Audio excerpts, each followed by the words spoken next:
Hey PC gamers, and welcome back to the PC Gamer Chat Log. I'm Lauren Morton. And hey everyone, I'm Mollie Taylor.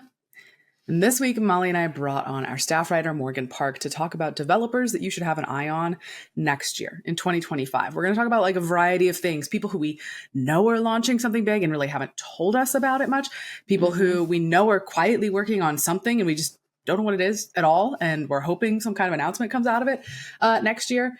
And as is always the case with the Chat Log podcast, it's slightly cursed, where we will record a discussion about something and then like 2 days later, something will happen that adds extra context that we can't go back in time and add into the episode. But I will quickly mention that we had two pieces of news. One is some unfortunate layoffs at the Torn Banner studio, the Chivalry 2 studio.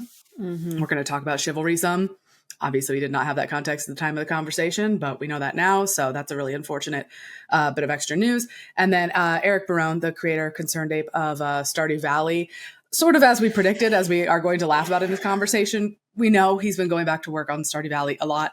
And everybody's highly anticipating Haunted Chocolatier, like the next life sim, shop sim type thing. And he did make some comments just a few days ago about, feeling obligated or like excited about going to like constantly working on Stardew. And like, it's a shame that work on Haunted Chocolatier keeps getting paused, but reaffirming for people that it will happen. Just, Stardew Valley also happened very slowly. It just didn't happen so publicly. So we didn't have to like, we were waiting for it. So anyway, aside from those quick caveats, Mollie, what did you play last week?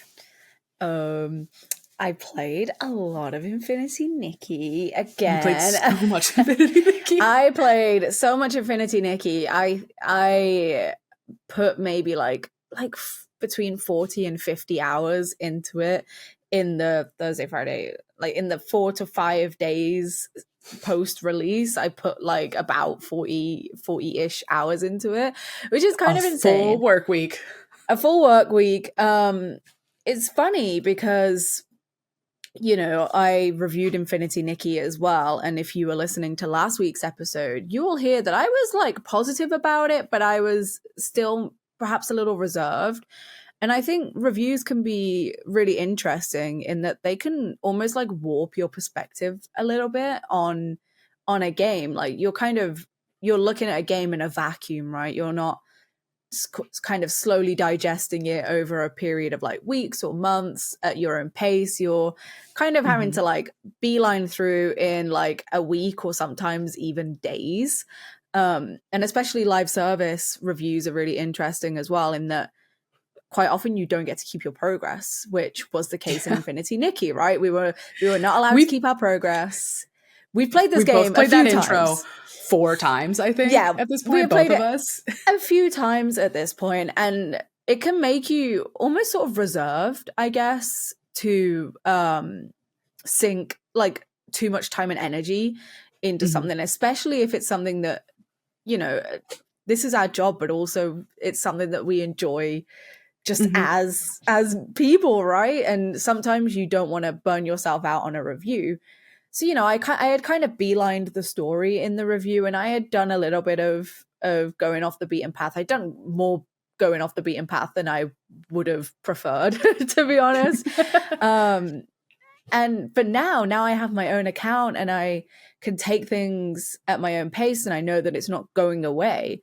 I am enjoying the game so much more. It's kind of crazy. Like, sometimes a review kind of that review in a vacuum can make you enjoy a game a lot more, or it can make you enjoy a game a lot less. And I think in Infinity Nikki's case, it actually made me enjoy the game less when I was reviewing it, because now I'm really, really, really enjoying myself. I enjoyed myself anyway. I had a good time, but like I love it. It's just the atmosphere is like just so enjoyable. It's just such a joy to play it, and I'm like slowly making my way through the story. I've already played the story, so I know what's coming. So that's kind of also given me the chance to just go off and do whatever I wanted. I've done so many side quests. I've been grinding like crazy. It's just such a cozy game. I've been taking loads of pictures as well. I'm just it's such a delight, I think. Infinity Nikki is to play, and me and you have been sharing like A lot. clothes and Yeah. outfits, and with Kara as well, someone else on our team. Yeah, and I don't know, it's like the perfect winter game. I feel like it's getting dark, it's getting Ooh. cold, Yeah. and I Okay. think just like curling up with this really beautiful world and exploring it, and I don't know, I've like I've been kind of like, I don't know, I've really settled into it. Winter is hard on us, I think, sometimes. Mhm. Um, and I don't know, like immersing myself in Infinity Nikki has really like improved my mood. I don't know. Yeah, I've been having like a fantastic time. I still have like my issues with it here and Mhm. there. I'm still like very iffy on the combat, which I mentioned last week, Mhm. but having a great time. Yay. Really, really enjoying myself. Glad that I didn't burn myself out on the review and I'm still able to enjoy it as Yeah, that was a real risk, especially for a live service game where, like, a single player game, you get to do the review and then you're just done and you don't need to play it again. A yeah. live service game, you do the review, you lose all your progress, and then you need to play it again if you want to keep up with it and continue like being in the conversation. Yeah, Yes. Which is it's a like challenge. a very niche problem to have. I'm aware. Yeah. It's like it's a very niche, unique issue to face in the Yeah. job that we have. But it's a very real, like it's a real thing, and Super fans have that problem too, though. People who were like in the closed beta test got that picked for is that and true for probably like put in a lot of hundreds of hours. hours. Yeah, Yeah. have that same effect that we do, and hopefully they are enjoying themselves and are not feeling burned out on the real servers on their real accounts. But Yeah, I'm yeah, not. I've had a great time. So yeah, that's pretty much all I've done is just play Infinity Nikki. yeah. I didn't get a chance to play a lot of games last week or over the weekend. I was helping prepare for our PC gaming show that happened last week on You were. Thursday. So that took up a lot of my time and my evenings. Shout out to the PC gaming show. Obviously, give that a watch if you haven't. To the PC gaming show Most Wanted this season, where we were Yes. counting down 25 of our most wanted games right now, with votes from the team and with our industry panel of experts, the council, and showing off a lot of trailers for other cool stuff. But when I wasn't busy with that, I was also, as of launch day, playing Infinity Nikki and doing it more slowly than you, getting back in, recollecting outfits, things I can actually keep, and also having a really good time. I still am finding that, like, as I've discussed on the podcast before, I think a dress up game was like a tough sell for me personally before. But when you get this, like, the open world mashed together with it, it's like just the right amount of activity for me of collecting and questing and like even the kind of flimsy combat, and everything that goes with it. It makes it really compelling. So I'm also planning to sink more time into it. The weird little story we've talked about, the strange lore. You have lore dumped for us about the Nikki series as a I whole have. before, so excited to see more of that. And I continue to really love the environment designs and the music that goes with it. Oh God, the There's so music. much more music than I thought there was going to be. Like every little area, like the bug catching cabin and like the activity center, like everything has its Right. own musical theme. And I'm like, oh, this area just a little ways away also has a separate music theme. It's And I love the crazy. environment designs. Yeah, it's wild that they've done so much. I love Stoneville. It's the prettiest thing. I Oh, can't wait to get Stoneville is to gorgeous. the big great the Millwish tree or whatever. They revealed that like environment in like a pre-release little development documentary where they talked about, and I was like, I can't wait to get there because nothing is cooler than a giant freaking tree with Love a a giant city tree. inside of it. That's like Very, very every cool. fantasy nerd's dream, whether it's in a game or in a movie or you're building it in Minecraft. Everybody loves a city, a little village inside of a tree. It's the best thing. It's so good. Have you Yeah. done the Dream Warehouse yet? The music in the Dream Warehouse is chef's kiss. I It's did like it with during the all the closed beta test, and I haven't bookcases. gotten back there Yeah. yet. Yeah. I love the music in that level. It's like a little bit like Croft Manor, a little bit Final Fantasy. It's like a little mashup of Yeah. like those two things together. Oh my God. I want the OST on Spotify and I want it in my ears. constantly. I've literally just been like leaving the game running while I'm doing other activities because I like the music that much. So She's obsessed. She's obsessed with a Nikki. little bit. I'm so sorry. That's okay. No, it's all right. Well, with all that Nikki time out of the way, we needed to get that out of our systems, both of us. Yes. Let's go grab Morgan to talk about different games that we can look forward to and developers that you should like have an eye on for next year. Hey, Morgan, thank you for joining us to talk about developers that we have an eye on for next year. That's what we brought you in for. Yeah, thank you for having me. I'm an expert in developers that we should have our eye on. Importantly, you are the person that Mollie and I often call in when we're like, we need someone who plays things that aren't what Mollie and I play. We need that voice that like captures the rest of the PC gaming Venn diagram. And that's Morgan. We need the anti-cozy gamer. Please, someone who knows action games and FPS games, come and help us fill in the rest of this. Yeah, I only play games that are deeply uncomfortable and make you sad by the time you're done playing them. Joking, but like sometimes true. I think the big one to get out of the way off the top here is GTA 6 because like everybody knows about GTA 6. Nobody's going to miss GTA 6. We all know that's what Rockstar's working on. Obviously, probably pay attention to what Rockstar says next year because we know it's supposed to come in 2025. And at least on console. At least anyway, on console, right? Yeah, on console. The news to watch out for is whether we find anything out official at PC. Yeah. Yeah, almost. I'd say it seems pretty certain at this point we're not going to get our magical day one PC release. So yeah, it doesn't feel good. We'll probably all be talking about GTA. It's like, oh yeah, but we did have to play it on PlayStation. Yeah. But yeah, that is the game that all other games will be gravitationally rotating around and trying to avoid at all costs. Yeah, that's the release next year that's going to mess up the release calendar of people like juking out of the way of GTA 6's release date. Oops, sorry. Yeah, like, we've seen it. We've seen it happen before, right? We saw it with like Baldur's Gate 3 and Starfield last year, where developers were literally admitting that they were shifting their game a couple weeks backwards or forwards in order to not clash, right? So yep. I'm so glad devs just admit that now, by the way. Yeah. We don't have to like dance around it. Like, yeah, of course you're moving your date around because it's gigantic game is going to eat yours. Yeah. So let's start off with games where we know what's been in the works and we don't like have a release year yet. Do we think they're going to show up with a cool update in 2025, people to watch? I think since we're kind of talking in that RPG category, one thing to note is The Witcher 4, which is not going to be called The Witcher 4. It's the part of a new trilogy that CD Projekt Red is working on. But they've said that a couple years back. We know that's coming before the Witcher 1 remake that they're doing, but we don't know anything else, right? It's just been a while. Yeah, that game is probably way off still. You think?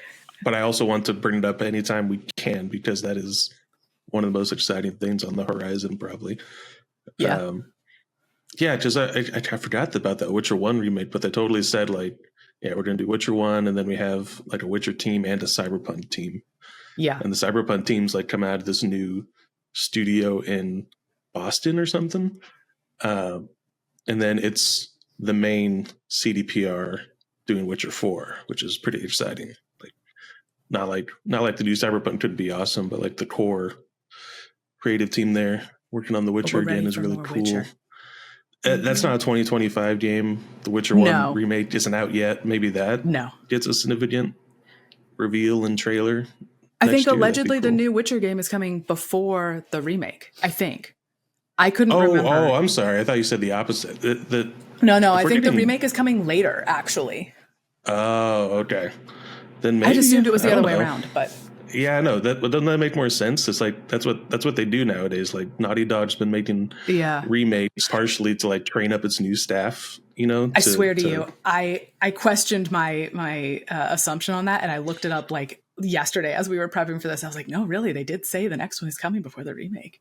Okay, I mean that's cool. I'd much rather play a new Witcher game again than Witcher 1 remade. But that's not going to star Geralt, right? Haven't they said that? Right. Or at least we don't know who we don't really know anything about it. But there's speculation like, oh, could it star Ciri? And like, Yeah, I could, but we don't. It might. We don't know. We know they've committed to like, they said because of Cyberpunk, we're going to wait longer to show you things about upcoming games. We'll see if they stick to that or if they get some pressure to like, you're right, acknowledge it in some way. I doubt that. But, Cyberpunk was a thing where like they did the first trailer for that game like 6 years ahead of time. Oh, so it was probably, so long. Yeah, they probably won't do that far ahead again. Sure. But they're absolutely going to talk about that game a lot. They're already dropping little things here and there. Yeah. And I think one of the ones that I'm most excited about is IO Interactive working on a James Bond game. That's another one where they've said that's what they're doing. They have like another project in the works as well that like it's codenamed Project Dragon, and we don't know anything about what that is, I'm pretty sure. But them doing James Bond, obvious hit. IO Interactive is the Hitman studio. Morgan, you and I love Hitman.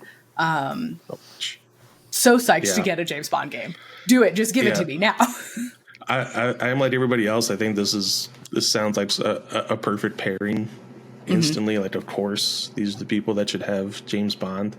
But at the same time, like the more I just go back and play Hitman and realize that game is one of the best stealth games ever, I can't really picture how Hitman specifically is going to map onto James Bond. Like, is that going to be a game about repeatedly doing missions and just killing dudes? Because like, or are they going to go outside like their comfort zone the last decade or so and like have like a cinematic story mode? You know, like, oh yeah, IO used to do that kind of stuff. They made the Kane and Lynch games. Those were like cover based third person shooters with just straight up like story campaigns, and you know, that could be what 007 is. It's not necessarily this sort of open-ended, played a million times spy game. Yeah. What are the odds of us saying anything about that next year? A 50-50, honestly. Yeah. Like end of the year kind of deal. They might tell us more about it. Part of me wants to believe. I mean, that game's going to take a while because games take forever now. But yeah. Like that studio is so on lock with its engine and its pipeline and it's like they make really nice looking games and they made those Hitman sequels relatively quick. So if it's like reusing a lot of tech from Hitman, it might not be like some right. Yeah, it might not be some like huge 8-year project. It could be right. Could start getting teasers next year. That's true. Mollie, you're a BioShock enjoyer. I am, and I forgot that BioShock 4 is, I guess, meant to be happening. It is meant to be happening. I guess I don't think we're going to be hearing anything about that probably not. There's a new studio that got spun up to work on it. I think it's Cloud Imperium, right? If I remember correctly. And the last we heard from them was like some job posting things going on in like 2022 or something like that. It's been a few years since we heard. A while. And we haven't seen anything official from it. They've said, here's the name of the studio. They are working on a BioShock game. That's it. Yeah. Bye. It's not like there's not a title card. There's not concept art. There's nothing. It's just they are doing it. Or so the concept of a BioShock 4 is out there somewhere. Yeah, I had completely forgotten that was even a thing. But it also got me thinking that Judas is also meant to be, which is from the BioShock creator, right? Like Judas is a video game that is also coming out at some point. I think an investor call had pinned like a March 2025 release date, but right now like it still says coming soon on Steam. We're like hours away from the Game Awards when this episode goes up. We should probably just to mention like depending on when you're listening to this, you will either be listening to this either immediately before the Game Awards or just after. So right now, like I don't know, maybe it'll get a moment at the Game Awards. I think it did. Did it last year? I don't even remember when they first one of these Keighley shows. It was at one of the Keighley shows. It was a Keighley show. So maybe now we'll get a little bit more on that. Like I have no idea. BioShock 4, I think. I would be surprised if that's not in some sort of hell somewhere at this point. Judas is something that's slightly more tangible, and I bring it up because it is vaguely BioShock related. Right. So that's maybe the one that Ken Levine is leading. So that's, BioShock Legacy. Right. Yeah. So I think if we're going to be hearing about anything, it's going to be Judas, which is not BioShock 4, which makes me kind of sad, but that's the more likely option. Yeah. I feel honor bound. I said this last year when we did this podcast of like people to watch in 2024. I was like, guys, remember Rare, the folks who have most recently done Sea of Thieves, but Rare has a huge legacy of all sorts of games, right? We love Rare. They're working on that thing called Everwild that's like people and animals in a forest and we don't know anything about it at all. Yes, I do remember you now bringing but this it up sure looks year. pretty. It has some pretty music, and there's been like maybe 2 trailers that have shown up a few years apart, and we don't know anything else. It sounds like both me and Molly have completely forgotten this game existed. Has this just been sitting in the back of your mind, Lauren, these past few years? Like, what the hell when is it coming? Yes, because because like I said, Rare are great. Make great games. I haven't like stuck with Sea of Thieves, but there are so many things about Sea of Thieves that bring me an immense amount of joy. I just think it's a well-made, humorous, just fantastic co-op experience, and I'm like, I want whatever they do next. And like, did Everwild get that very short CGI trailer? Was it like a very shortish? Yeah, I think there have been 2 trailers. They're both pretty short. Both don't tell you much, as far as I remember. And I don't know. They looked like they were vaguely in-engine, question mark maybe. It's definitely the art style that Rare has right now, similar to Sea of Thieves, I would say. But yeah, that's it. It's something about animals and like maybe making friends with them out in the wild, Everwild. I want to know what that is. Please tell us, Rare, next year. That's what I want to know. Does it have guns? I don't think there are guns. Well, look, I don't know. I bet there would be like bows and arrows, but I don't remember if I saw them in that trailer. I haven't rewatched it recently. That's a gun. Maybe a bow and arrow is a gun. It's just a gun with extra steps. Could be guns without explosions. What about Light No Fire? The next Hello Games game. The folks of No Man's Sky, for anybody to whom that name doesn't mean anything, but I can't imagine how it wouldn't. Hello Games is doing something with dragons, and it's another big, like giant, even bigger planet-sized thing. And Sean Murray is playing with fire. He's lighting all of the fires, actually, on social media, just like, messing around, fully aware of the legacy that No Man's Sky has, the launch woes, the beliefs around like broken promises, multiplayer, all that stuff, the rough road to redemption. That was like one of the first big like road to redemption games that we had in like 2016, 17, as they like, and they've still done huge updates to it. But anyway, they're working on another giant thing. And what did we get for that? It was a trailer, right? Like a whole trailer. Yeah. It was definitely a No Man's Sky style trailer last year, I think at the Game Awards. Yeah. Late 2023, then the reveal. Yeah, just shots of people running across randomly generated terrain, standing in built houses, that kind of thing. Like, Jeff Keighley, he sometimes he just has these developers that he's like clearly just really good buds with, and they want to like always turn up to the show. Yeah. He seems to make these relationships with devs like Kojima and I think Hello Games, where like if they have anything, he'll try to get them to show up every year and show something. Right. And so I think Light No Fire is probably still years away. I think Hello Games is very comfortable with just announcing games early and having them be done when they're done. But we might at least get another trailer showing off a little bit more than last year's trailer. Yeah.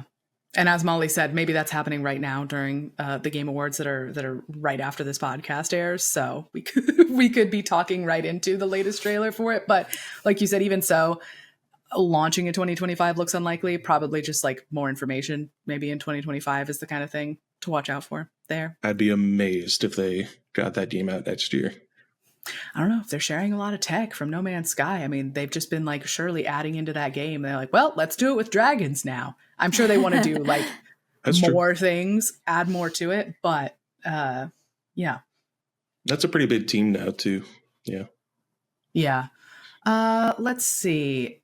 Oh, Haunted Chocolatier, Concerned Ape.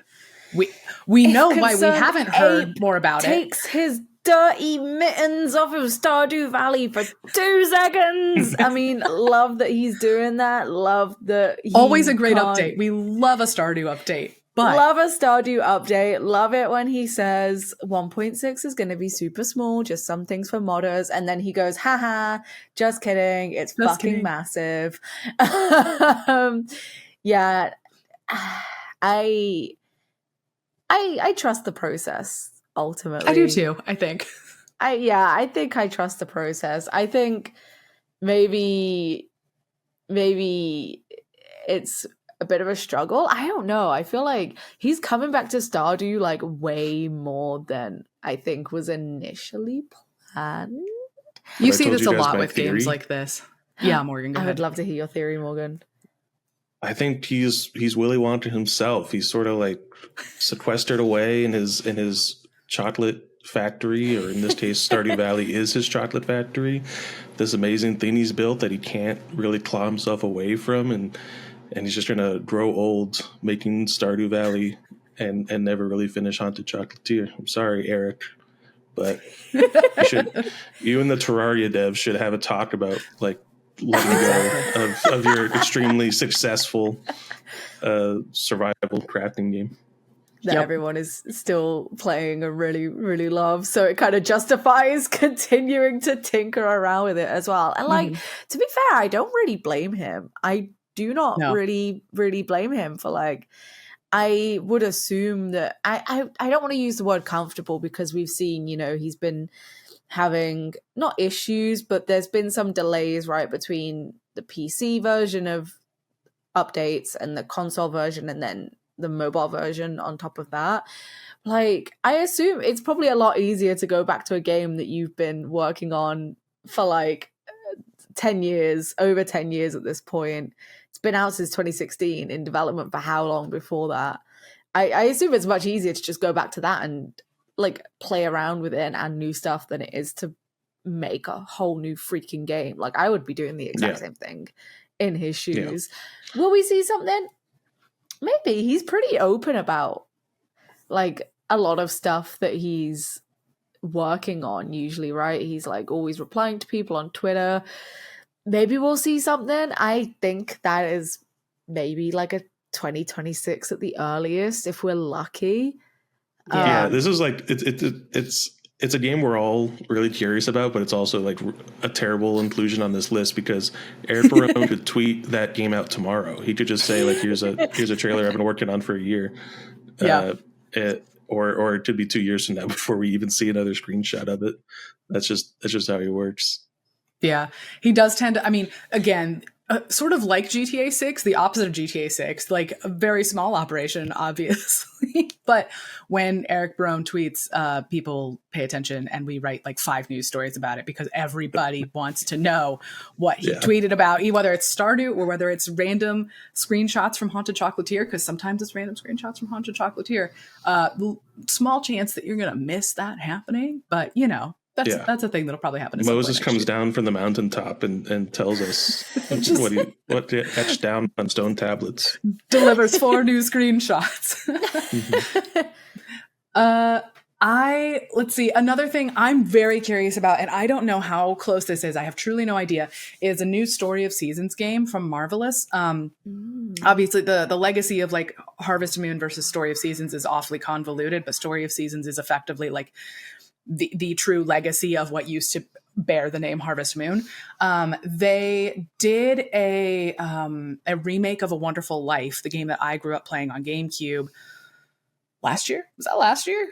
I don't remember. Clearly Eric Barone also grew up playing Wonderful Life. Exactly.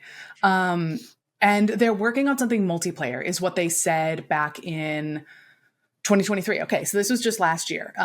And they did a very short trailer, like different visual style, very 3D, very like, I don't want to say the word open world and be wrong. I'm like skimming my news story as quickly as I possibly can, but definitely multiplayer. They're working on something new. And I'm interested. I'm excited. Like, I want to see more of that this year. Hopefully a trailer. I don't think it'll be at a Keeley show. They tend to do their own little Marvelous Presents tiny presentations, like scattershot.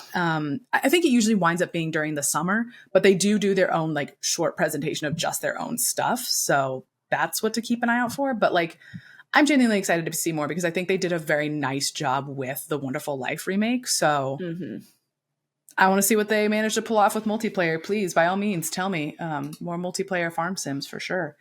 Let's see. What else do we have in this category? Morgan, you had a few more that I didn't think of at all. Yeah, I think one that's going to be on my mind until they start saying more about it is that Perfect Dark reboot. Okay. We got. That's a really recent reveal. That was just in June at Microsoft Summer Game Fest stream. They finally showed that off. That's been in development for years now at a new studio made just for this game. But also a few years ago, they announced that they had partnered up with Crystal Dynamics as like a co-devs because the game's so big. Yeah, I'm not some classic Perfect Dark fan. Those games are kind of before my time, and the Xbox 360 one was really bad, so I got a bad first impression of it. But this new one looks really promising. It looks like a modern Deus Ex, a new immersive simi style stealth action game, like the type of shit that we don't get anymore. And when we do, I show up. I'm going to be watching that very closely, but I think very unlikely we get anything more than maybe another trailer next June in 2025. Yeah. Speaking Morgan, of tell me immersive what. sim. Oh, sorry. Oh yeah, go ahead, Molly. Speaking of immersive sim, Arcane is also meant to be coming out with the Blade game at some point, right? Arcane, like big immersive sim people. That got announced at the Game Awards last year, but have we heard anything since I don't think that so. initial No. I think reveal? just that, yeah. It's the just only been Arcane news in the past year has been really bad. Which also kind of worries me because I will put my hands up right now and say that I haven't watched Blade, but I love the concept of Blade. Okay, I love the concept of I love like Vampire Slayer stuff, big Buffy fan. Like Vampire Slayer, like does he have like a samurai sword or something? Like Vampire Slayer with a sword is dope. I think that is what he's called Blade. He has a blade, I'm sure, right? Yeah, so I don't think they're katanas, but he's got blades, all right. He's got blades. He's got a weapon of some kind that isn't just your classic like stake. So, but I always, great knowledge. And a comic right book there. hero running around with just a giant stake. Anyway. The Arcane Blade game, I put that right next to IO doing James Bond. Like, whoa, this is a developer that makes like really, really thick systemic games, and they're taking on this massive IP. I mean, Blade is kind of like, I don't know, his movie's in limbo. So like he's and I've not seen the old movies, but I really love him in Midnight Suns. So yeah, I'm also curious what's happening with that. But yeah, that's like, okay, Arcane's an awesome developer, so I'm kind of like down for whatever they want to do. But like, how does what I do in Dishonored translate directly to Blade? Is he just are we just going to play Dishonored Blade basically? Like, or is it? Did they even say it's going to be third person? That would be wild for that studio. That's a good question. Also, was the last thing they put out Deathloop, which which like people were kind of mixed on as well, right? Like people. Yeah, I mean, a lot of people were pretty jazzed on it. It was in 2021. There weren't a lot of new games. Was Redfall their other studio? Yeah, Like, Redfall was Arcane okay. Austin, the one that got shut Right. down. Gone too soon. Yeah, Arcane Leon is the one that's handling Blade. Then yeah, Deathloop would have been it. Yeah, but it would have been it would be nice to hear more about that. If like I said, we heard about it at the Game Awards last year. Maybe we'll hear something like now. Yeah. Otherwise, I think maybe we'll get something in 2025, especially because it's been like a year of radio silence. I think even just like a little something would be cool, even if it's like Summer Game Fest, but and like until we next hear about it, Morgan, tell me what Skin Deep is, because I don't know. Yeah, Skin Deep is the latest game from Blendo Games. I think it's one guy mostly. I'm sure he has help. But he made 30 Flights of Loving, Quadrilateral Cowboy, Flotilla, kind of like the type of games that everyone would go nuts for on Twitter like 10 years ago. Right. And I really love Quadrilateral Cowboy specifically because like this really crunchy like logic puzzle game where you enter like these, try to like break into buildings with a old school like hacking deck, and you have to actually like write little basic bits of code to like program turrets to shut down or fire in specific spots and shut down alarms, that kind of thing. Like super cool. Skin Deep, which he's been working on for years now, just kind of feels like he's marrying that sort of like tactile systemic puzzle game with also kind of a shooter. So you're like playing like some sort of agent in some force that like infiltrates these ships and just sort of like takes down robots. And the trailers of the scattered trailers this game has gotten over the years, and like the little bits that the guy has shown on Twitter, is just like messing with gadgetry, like really weird gadgets and that kind of. It's like just go watch the trailer. Skin Deep. It's coming someday, and now it's published by Annapurna, which makes me think like, okay, he has a proper publisher. Someone's now. wrangling it. There might be someone at least emailing him saying like, hey, is this game coming out like the decade? And so that is why I have to personally hope that 2025 is the year for Skin Deep. It has a Steam page, it's got a trailer. I just want that game so bad. Nice. And then what is Keep Driving as well? Because that's also one I haven't heard of. Yeah, that's one I just flagged because we wrote about the demo at the latest Next Fest, and it was really good. Okay. It's like a RPG driving game where like it's kind of 2D, so you're just like a car. Like it kind of reminds me of like FTL or even like Papers, Please, where it's kind of this like multi-plane setup where you see your car driving, and then like you just have this diagram of like the car's inventory, and you kind of have these like turn-based battles with problems on the road. Like if there's someone going really slow on the highway, that's like a battle, and you like fight with I don't know. It's actually the combat system is really weird. You're fighting with basically just resiliency, and like trying not to have your car break down. But yeah, you're like this teenager like doing a road trip to like visit their friend or something, and you're like sort of selecting stops along the way and making dialogue choices and that kind of thing. The demo is just like super charming, really good first impression, and that seems like a game that could be done in the next year or so. Yeah. Molly, did you want to talk about Fable? Yeah, a little. So we know it's supposed to come out in 2025. Like we know that it's supposed to be out next year. I mean, we're hearing about it. It got a new trailer this summer. It got a new trailer, but they're all like, there's not much actual gameplay, real time. Here's what the game is going to look like when you're playing it. I'm with you, Molly. Yeah, I don't think a game is real until there's like a video out there of just like someone playing it for 10 minutes. Yeah, like that's all I want is just some gameplay. very frustrating that the main takeaway I have from the last trailer was everyone freaking out about how the women looked in it. I don't recall I say everyone, the stupid people.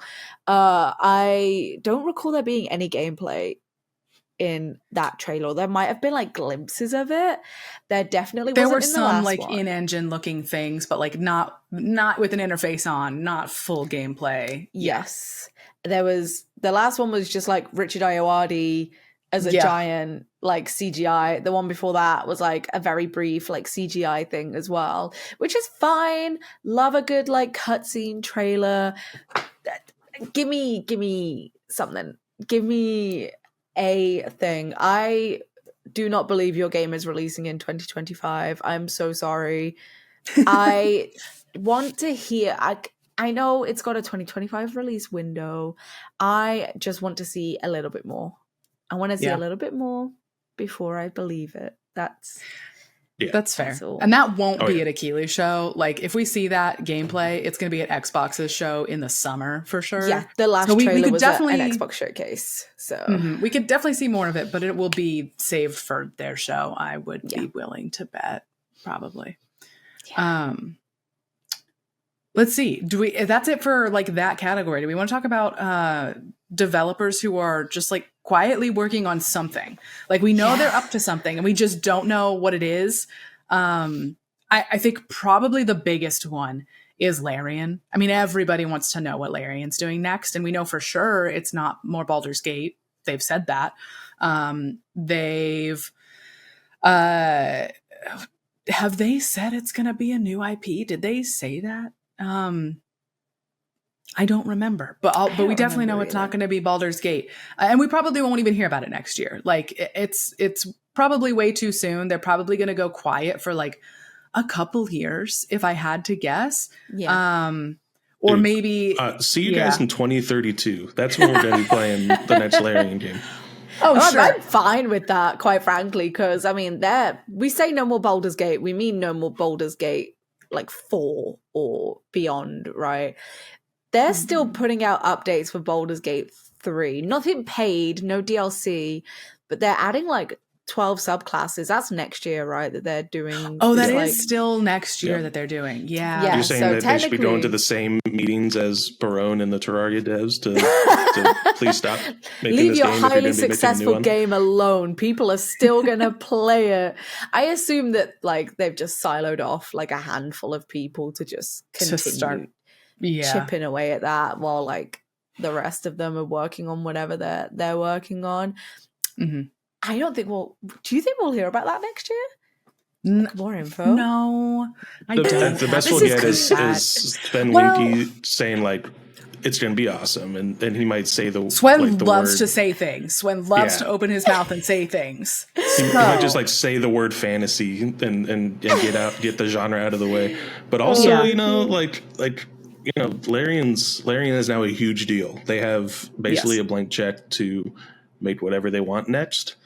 And if they follow the path of CDPR, making a fantasy RPG for years and years and years, they might just be like, oh, you guys want to take a break and do some sci-fi, Yeah. I mean, yeah, I guess they could do that, I suppose. Yeah, this podcast is very quickly becoming what not to expect in 2025. Maybe we'll hear something. I don't know.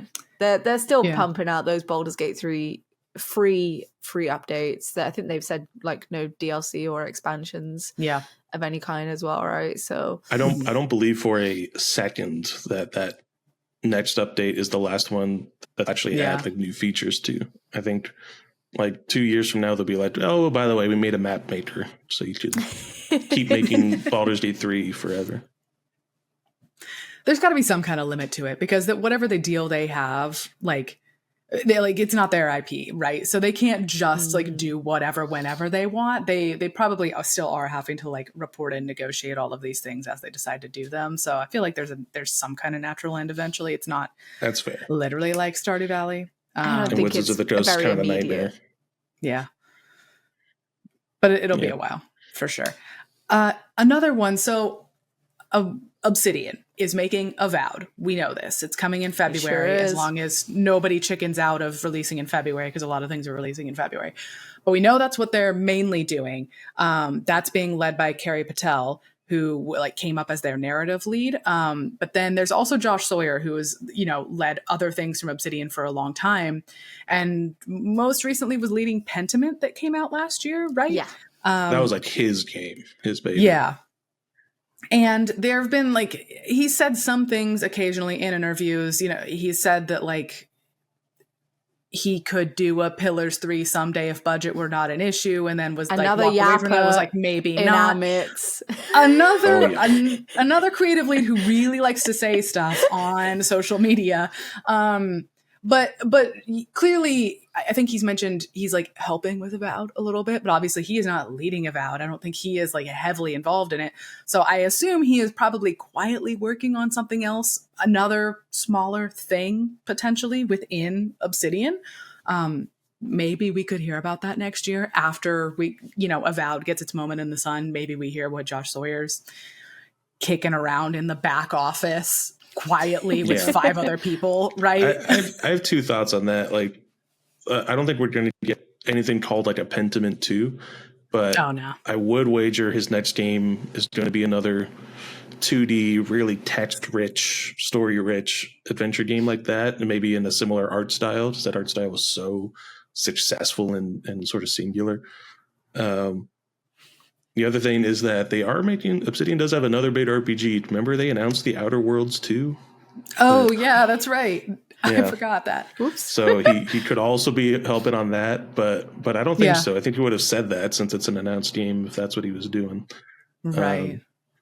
So, yeah, I agree that he's probably still got his little Stuntworks team just making whatever little game he's allowed to, since Pentiment was, I don't think it was some sales smash hit, but it was a huge sort of Big critical success. Yeah, a critical People on the darling. scene liked Exactly it, the for type sure. of thing that Microsoft would say, we want more of that for Game Pass. Thank you, please make another one. Probably. That's fair. I realized that we haven't heard from Playdead Games, who did Limbo and Inside, in a while. They are reportedly working on a third game. We wrote about it all the way back in 2017 when it was called Somerville. And I know that's a long time ago. That is 7 years ago. It was called Somerville at that point. We wrote a news story about it. There was reference to it being 3D because they were tired, I think, of the limitations of 2D.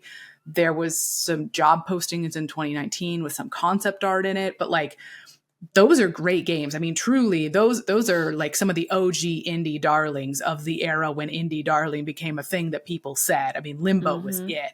And then when they did Inside, I love Inside as well. So if they do just another one of those, new tech, new art style potentially, and just another weird, creepy, scary horror platformer joint, go for it. Could this be the year we hear about it? I don't know. 7 years is a long time. It is a long time. This is the 8th year since Inside. And Inside, I remember at the time we felt like it had been a while since Limbo, because it had been 6 years. Yeah. So if these and I think it was kind of surprising because Inside, it was definitely a huge step up in terms of scale. That was a 3D game. Yes.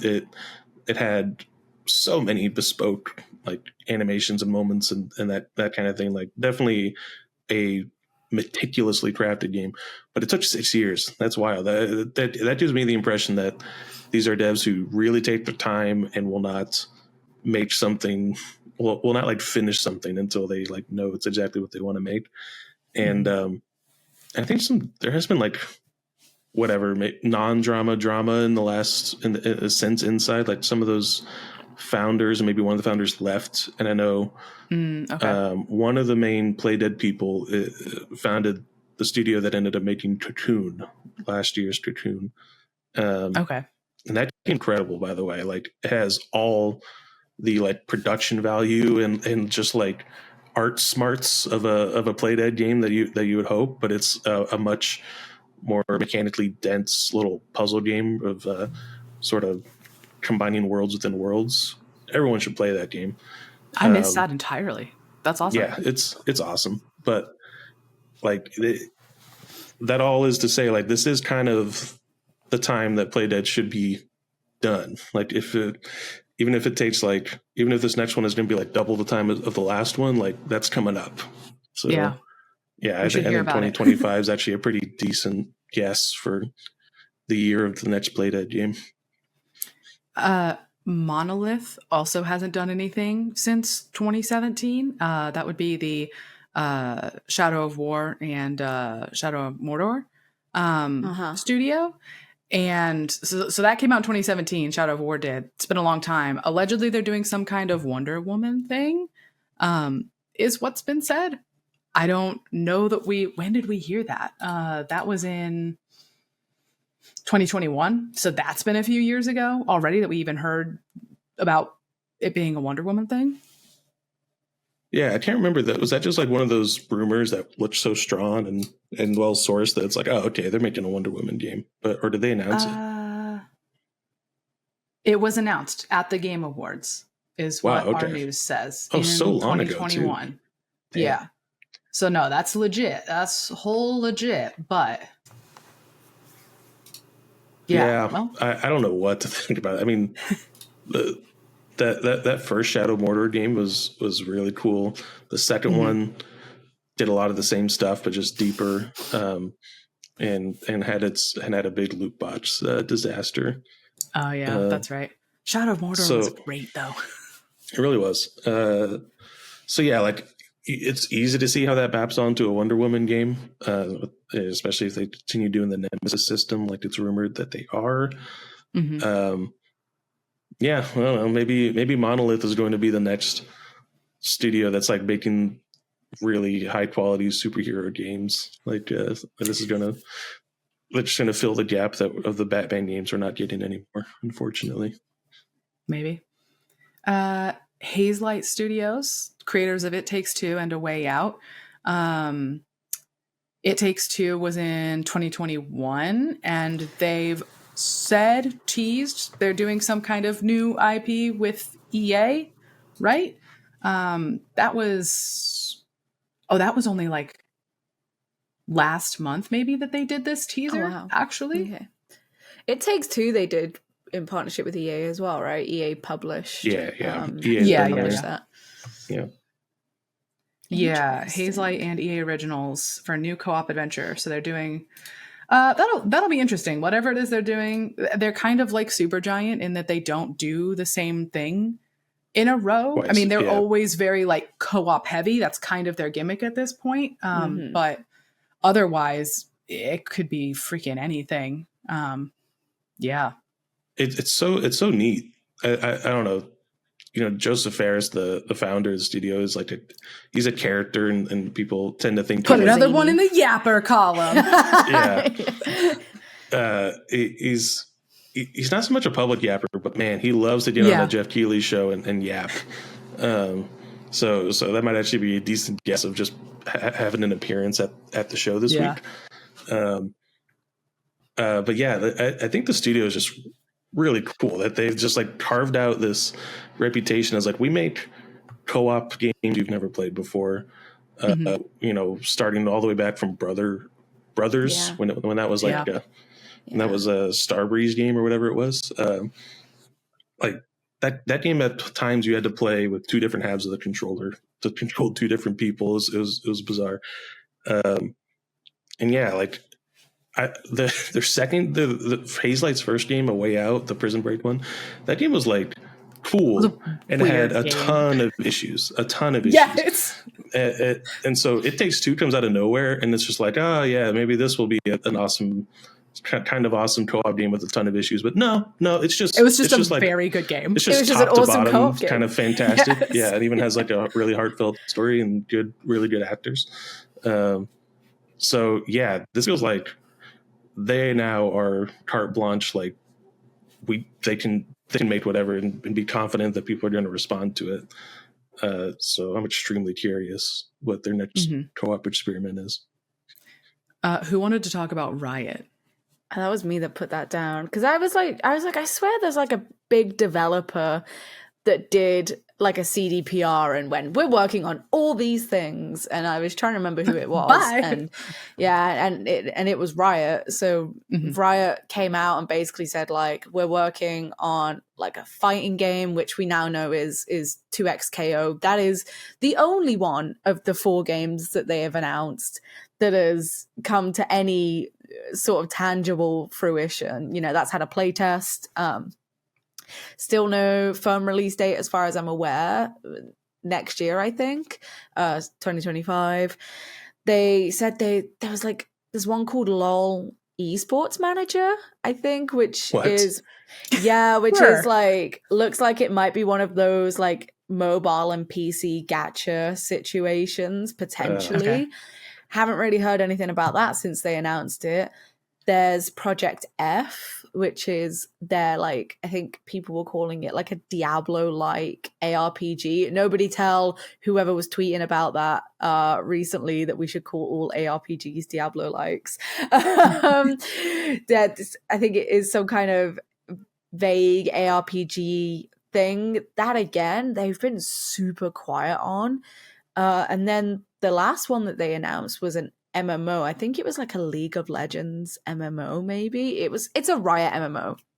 That is the main thing that I know. No, okay. It was meant to be a League of Legends MMO, and then they announced earlier this year that they had basically hit the reset button like some time ago, and that they're going dark. They've literally said, like, we're going dark on production. Like, you're not going to hear anything. So that, again, is just one that is, we've heard the most about it next to 2XKO, but we also are no longer going to hear anything about it. Are not going to hear anything about it, yeah. So who knows? Like, 2XKO is the only one that we have right now that has some kind of, you know, you can play it, which is all what can be said for the other 3 right now. But maybe we'll hear about the League of Legends esports manager. I don't know. Like, Riot works pretty slowly too, right? They just sort of they announce early, and then you might hear about them 5 years later. Or yeah. They really have, but they've kind of completed their Blizzard trajectory, huh? They're like, they've expanded into these other into their other genres, and several of those games are really popular. Valorant and Teamfight Tactics are successfully like detached from League of Legends, right? It's a very multifaceted studio now. My last category, which we're going to do more rapid fire because we had so much to say about everything else, is developers who were like, we literally don't know what's going on with them. Like, where are they? What are they doing? Some of them it's more of a where have you been situation, and more of a it's time to hear where situation. The hell have you been, Loca? Like,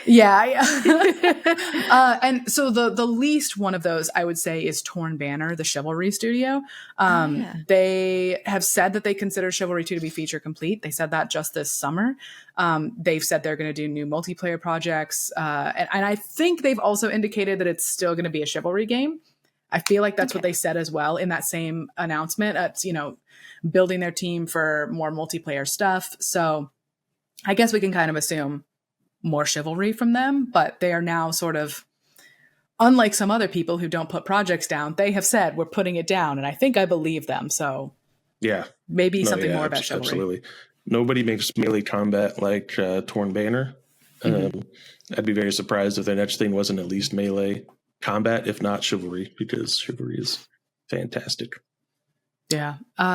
Chris Livingston on our team reminded me about Subset Games, who did FTL and Into the Breach and haven't done anything like in years aside from like an advanced edition of Into the Breach in 2022. Great strategy games. Everybody freaking loved both of those. Just 2 smash hits. What's next? Where are they? What are they doing? We don't know. Maybe we'll find out this year. That's another one where, like, you know, the wait from FTL to Into the Breach was like 4 years, which kind of felt like a long time at the time. Now it's been much longer than that. Yes. They must be, hopefully they're just cooking on something really, really good. Yeah. Molly, which ones did you have? I had some like developers actually working on stuff and we just haven't heard a thing. Chucklefish has been working on Witchbrook for like 8 years and hasn't said a fucking thing about it for a hot sec now, as far as I'm aware. It's on Steam. It has really pretty screenshots. What's going on? That's meant to be like the social sim. Life sim-ish magic school deal. Yeah, with like super pretty, like isometric, like pixel art graphics. It looks super like cozy, super warm, super cute. Don't know what the fuck's going on. It's been 8 years.